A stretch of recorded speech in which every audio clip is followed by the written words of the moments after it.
नमः शिवाय। आइए सुनते हैं 11वें ज्योतिर्लिंग श्री रामेश्वरम की कथा। कहते हैं कि अगर सावन के महीने में 12 ज्योतिर्लिंगों में से किसी एक के भी दर्शन कर लिए जाएं तो व्यक्ति का भाग्य खुल जाता है। उसकी हर इच्छा भोलेनाथ पूरी कर देते हैं। जैसे कि हम आपको 12 ज्योतिर्लिंगों में से 10 की कथा व इतिहास के बारे में विस्तार से बता चुके हैं, तो आज हम बात करेंगे 11 ज्योतिर्लिंग जिसे रामेश्वरम ज्योतिर्लिंग के नाम से जाना जाता है। रामायण के अनुसार त्रेता युग में श्री राम ने धर्म की स्थापना के लिए अवतार लिया था। उस समय रावण की वजह से सृष्टि में अधर्म फैल रहा था। रावण एक ब्राह्मण था। इस वजह से रावण का वध करने पर श्री राम पर ब्रह्म हत्या का पाप लगा था। ऋषियों ने श्री राम को ब्रह्म हत्या के पाप का प्रायश्चित करने के लिए कहा। ऋषियों ने श्री राम से कहा कि वे शिवलिंग स्थापित करके अभिषेक करें। इसके बाद वहां सीता द्वारा बनाया गया बालू का शिवलिंग स्थापित किया गया और श्री राम ने उसकी पूजा की। इस वजह से ज्योतिर्लिंग का नाम रामेश्वरम पड़ा। यहाँ की गई पूजा से शिव जी के साथ ही श्री राम भी प्रसन्न होते हैं। यह ज्योतिर्लिंग तमिलनाडु राज्य के रामनाथपुरम नामक स्थान में स्थित है। इस ज्योतिर्लिंग के विषय में यह मान्यता है कि इसकी स्थापना स्वयं भगवान श्री राम ने की थी। भगवान राम के द्वारा स्थापित होने के कारण इस ज्योतिर्लिंग को भगवान राम का नाम रामेश्वरम दिया गया है। स्कंद पुराण में इसकी महिमा विस्तार से वर्णित है। आइए जानते हैं पुराणों में वर्णित इसकी कथा के बारे में विस्तार से। पौराणिक मान्यता के अनुसार जब भगवान श्री रामचंद्र जी लंका पर चढ़ाई करने के लिए जा रहे थे, तब इसी स्थान पर उन्होंने समुद्र की बालू से शिवलिंग बनाकर उसका पूजन किया था। ऐसा भी कहा जाता है कि इस स्थान पर ठहरकर भगवान राम जल पी रहे थे कि आकाशवाणी हुई कि मेरी पूजा किए बिना ही जल पीते हो।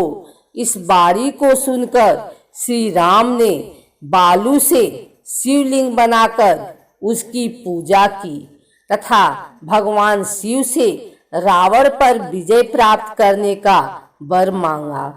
तभी भोलेनाथ ने प्रसन्नता के साथ यह वर भगवान राम को दे दिया।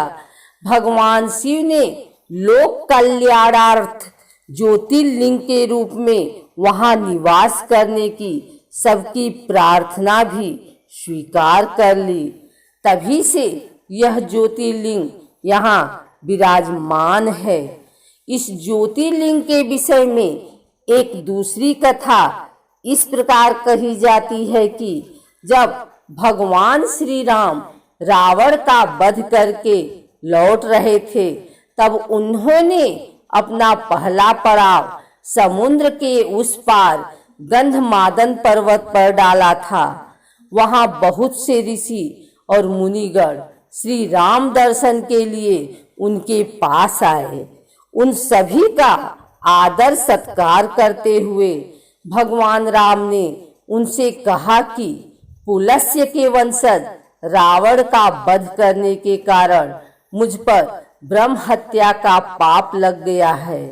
आप लोग मुझे इससे निवृत्ति का कोई उपाय बताइए। यह बात सुनकर वहां उपस्थित सारे ऋषि मुनियों ने एक स्वर से कहा कि आप यहाँ शिवलिंग की स्थापना कीजिए, इससे आप ब्रह्म हत्या के पाप से छुटकारा पा जाएंगे। भगवान राम ने उनकी यह बात स्वीकार कर हनुमान को कैलाश पर्वत जाकर वहां से शिवलिंग लाने का आदेश दिया। हनुमान जी तत्काल ही वहां जा पहुँचे, किंतु उन्हें उस समय वहां भगवान शिव के दर्शन नहीं हुए। अतः वे उनका दर्शन प्राप्त करने के लिए वहीं बैठकर तपस्या करने लगे। कुछ काल पश्चात शिव जी के दर्शन प्राप्त कर हनुमान जी शिवलिंग लेकर लौटे, किंतु तब तक शुभ मुहूर्त बीत जाने की आशंका से यहाँ सीता जी द्वारा लिंग की स्थापना का कार्य कराया जा चुका था। हनुमान जी को यह सब देखकर बहुत दुख हुआ। उन्होंने अपनी व्यथा भगवान राम से कह सुनाई। भगवान ने पहले ही लिंग स्थापित किए जाने का कारण हनुमान जी को बताते हुए कहा कि यदि तुम चाहो तो इस लिंग को यहाँ से उखाड़कर हटा दो। हनुमान जी अत्यंत प्रसन्न होकर उस लिंग को उखाड़ने लगे, किंतु बहुत प्रयत्न करने पर भी वह टस से मस नहीं हुआ। अंत में उन्होंने उस शिवलिंग को अपनी पूंछ में लपेटकर उखाड़ने का प्रयत्न किया, फिर भी वह ज्यों का त्यों अड़िग बना रहा। उल्टे हनुमान जी की धक्का खाकर एक कोस दूर मूर्छित होकर जा गिरे।